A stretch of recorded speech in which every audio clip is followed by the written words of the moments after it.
Aprendiendo. Alberto Dajique, ex vicepresidente de la República, bienvenido a Contacto Directo. Muy buenos días, Estefi. Buenos días también. La Asamblea aprobó el proyecto de ley de urgencia económica, el de ordenamiento de las finanzas públicas, y allí mantienen el porcentaje del PIB para la deuda externa, les deja hasta el 2022 para que el Estado se pueda encajar, digamos, en ese límite que no se cumple. ¿Es relevante este límite del PIB, que algunos países lo tienen más alto, o debe ponerse más bien un límite en el presupuesto para que no siga pasando lo de siempre, que las asignaciones para capital e intereses de la deuda externa superan a las de salud, a las de educación o a las de seguridad? ¿Qué es más útil? Estefi, es una pregunta muy relevante. El límite de deuda respecto del Producto Interno Bruto es un límite artificial, no muy inteligente. Le voy a dar a usted un ejemplo. Alguien le debe a un narcotraficante $1000 para dentro de una hora y no los tiene, está muerto. Aunque esos $1000 sean un 1% de su ingreso anual. Lo que es fundamental en una deuda es cuál es su perfil, cuáles son sus tasas de interés, cuáles son sus plazos, cuáles son sus condiciones, y ver si esa deuda se puede ir sirviendo en el tiempo. No se puede esperar que un país pague su deuda. Pagar la deuda es descapitalizarse. Si el Ecuador paga su deuda externa, quiere decir que se descapitaliza en más de 20.000 millones de dólares que estaría mandando al exterior. Sería con esto. Lo que hay que hacer es servirla. ¿Cuánto cree usted que debe en Japón? 230% de su PIB, pero pide dinero a tasas negativas. Es decir, le paga a la gente al Estado. No se trata de cuánto es la deuda en relación al PIB. Se trata de cómo está estructurada, de cómo está... Ahora, pero esta necesidad de pagar, de cumplir también con los acreedores internacionales para poder seguir endeudándonos, hace evidente que en la Junta de Acreedores del Estado tiene cierta primacía, o tienen cierta primacía los acreedores externos sobre la deuda interna. ¿Por qué? Porque si no, no hay quien preste, o porque de esas negociaciones también han habido beneficios para quienes negocian esos créditos y siguieron endeudando al país. Estefi, hay algo que el Ecuador tiene que entender, que nos diferencia fundamentalmente de todos los países que tienen moneda propia. El dinero que usted y que los ciudadanos usan para pagar cosas que tienen en billetes, el dinero que está en los bancos, los depósitos que hay en los bancos, se originan en el exterior. No emitimos dinero. Si el Ecuador rompe con el flujo de créditos que viene del exterior, rompe con la posibilidad de traer dinero del exterior, nos quedamos sin medios de pago. Aquí no es tan fácil decir, métale un puntapié a los acreedores y deje de pagar, porque entonces no hay dinero en circulación, no viene el dinero de afuera. ¿De dónde viene el dinero? De las exportaciones. ¿Están en un boom las exportaciones? No, los precios están deprimidos, banano, camarón, el mismo petróleo. Los ecuatorianos van a mandar grandes remesas del exterior. No, no van a venir. Están en España, en Estados Unidos sin trabajo. Entonces, ¿de dónde durante esta crisis va a venir recursos? Entonces ahí hay dos realidades. Por un lado esa, de que vamos a necesitar esos recursos de los acreedores también para hacer esos pagos a los acreedores más bien. Y luego otra realidad, y es que si el país no genera los suficientes ingresos para cubrir sus gastos, se van a necesitar recursos externos para poder atender, aunque sea parcialmente, esa deuda interna. Lo que tenemos en salud, en educación, en seguridad, en el IES, estamos hablando ahora, viendo la crisis en los gobiernos autónomos seccionales, los fondos de garantía del sistema financiero, los subsidios, pero ¿no quedaría en el aire un poco endeudarse para pagar deuda si no se establece en el presupuesto un límite para la deuda externa y garantizar pagos de la deuda interna? Estefi, lo lógico en un país que ha madurado es tener en su Ministerio de Finanzas precisamente una dependencia que evalúa todas esas cosas. Y en función de esas cosas, no del porcentaje con respecto al PIB, se decide si una deuda se debe o no se debe tomar. Hoy, por ejemplo, si alguien nos da 15 mil millones de dólares a 3 meses plazo, no los debemos tomar. Eso es lo que se debe hacer. Ahora bien, el problema de los atrasos, el problema de haber inundado al Seguro Social con bonos del Estado, el problema de habérsele llevado la liquidez al Banco Central y haberle dado bonos, de retener el IVA, todos tienen un mismo origen. Un perverso modelo de la FARC, Familia Revolución Ciudadana, que duplicó el tamaño del Estado del año 2007 al 2017 y que no ha sido corregido a fondo por el actual régimen. Ese Estado obeso, gigante, despilfarrador, que metió toda la plata de todo el mundo en una refinería que hoy está parada, en centrales hidroeléctricas que no funcionan, que tienen sobreprecio y que están mal diseñadas. Todo eso es lo que nos ha llevado a estar donde estamos hoy. Ahora, ¿qué alternativas tenemos en esas circunstancias? La pandemia ha afectado a la economía global.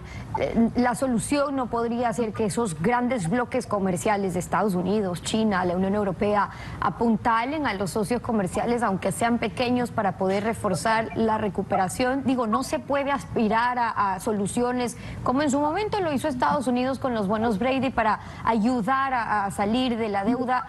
¿Por qué no seguir en la mira con la Reserva Federal de Estados Unidos, por ejemplo? ¿Es utópico aspirar a una suma más grande para no seguir cada trimestre intentando sobrevivir con puchitos que solo sirven para pasar el bache? No es utópico. El problema es que hay muchos intereses. Aquí quien debe jugar el rol fundamental de proveer liquidez al mundo es el Fondo Monetario Internacional, que es una especie de banco central de bancos centrales. El Fondo Monetario emite los derechos especiales de giro. Para emitir derechos especiales de giro, el Fondo Monetario no necesita aumentar su capital porque es un fondo. El Banco Mundial tiene límites en cuanto puede dar porque es un banco y tiene unas normas que cumplir. El Fondo Monetario basta con una autorización de su directorio, que lamentablemente cuando esto se propuso, los Estados Unidos se opusieron. ¿Por qué? Porque los Estados Unidos tienen el interés de que su moneda siga siendo la moneda vehículo, pero sí se puede aspirar, Steffi, que la sensatez lleve a que el Fondo Monetario, y lo dijo Cristalina, su directora, pueda apoyar más, dando liquidez. Por ejemplo, emitir derechos especiales de giro y dárselos a 30 años plazo a los países. Sobre todo en condiciones como lo que ha pasado Ecuador, no solamente por la paralización, cómo se afectaron también las exportaciones. Ya vemos los últimos reportes internacionales, claro, que hablan de cifras de más de 20.000 muertos de Ecuador como uno de los países más afectados. Ahora, mientras tanto, en las condiciones actuales, lo que se está planteando a los acreedores externos más bien es aliviar quizás con un periodo de gracia o con el no pago de intereses, ojalá y parte del capital, pero aliviar la deuda, eso significaría para este gobierno quizás una parte del próximo, pero no resulta una solución sostenible para la recuperación de la economía nacional, o es que no hay más. ¿En qué deberíamos estar esperanzados entonces hoy para no seguir en ese círculo vicioso? Steffi, la refinanciación o reperfilamiento que se plantee ya lo veremos, pero ciertamente deberá contemplar un alivio de muchos años, no solamente de 1 o 2 años. Ahora, los países pagan sus deudas. Si es un país que necesita capital, debe pagar el capital. No, debe mantener una deuda razonable. ¿Usted cree que las grandes empresas del mundo cada vez deben menos? No, aumentan sus deudas en función de sus ventas y de su crecimiento, porque necesitan capital para trabajar. El Ecuador necesita capital para trabajar. Ahora, ¿cómo se lo puede ir sustituyendo en el tiempo? Con inversión extranjera, pero para inversión extranjera necesitamos unos grandes cambios que no es el espacio aquí, no lo tenemos para discutir. Lo que queda claro es que en estos momentos el Ecuador tiene que ir a un gran diálogo para cambiar radicalmente esta herencia perversa, esta constitución perversa, este Estado obeso, cambiar el modelo, cosa que fue dicha desde el año 2015 y se burlaban quienes en ese momento gobernaban el país porque se creían los todopoderosos. Hoy estamos viendo la herencia que nos dejaron. ¿Cuáles deberían ser, si es que este gobierno está en capacidad de hacerlo en el tiempo que le queda y también con la decisión política además de hacerlo? Porque si no hay una solución global, y por eso yo decía, una cosa es que se pueda solucionar el bache y luego que eso sea sostenible en el tiempo para reactivar realmente la economía ecuatoriana. ¿Cómo ve usted lo que puede pasar? Ya estamos viendo la deuda del IES, ahora ya le están diciendo a los afiliados, lo siento, tocará subir los aportes a los trabajadores porque ya vemos cómo se manejó el IES. ¿Qué va a pasar con los compromisos con los GATS, incluso con la misma banca, si no se empieza a trabajar en soluciones sostenibles?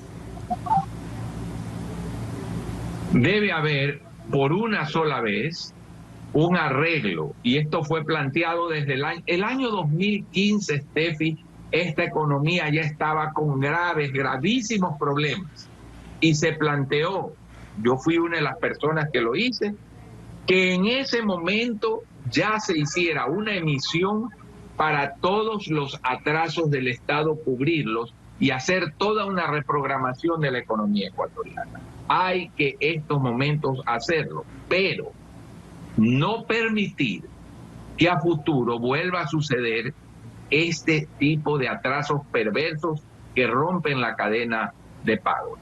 Pero lo más importante, Steffi, uno no tiene que decir el Ecuador tiene que ir a pagar su deuda. No, el Ecuador tiene que ir a ser sensato, a usar la deuda en forma sensata, a usar la deuda para crecer, para invertir, no para pagar sueldos, no para hacer proyectos corruptos, sobredimensionados, mal diseñados. Si así se usa la deuda, uno crece. Les repito, el Japón debe 230% del PIB, casi 5 veces la relación o más de 4 veces lo que el Ecuador debe frente al PIB. Y ya quisiéramos nosotros tener los problemas, entre comillas, del Japón.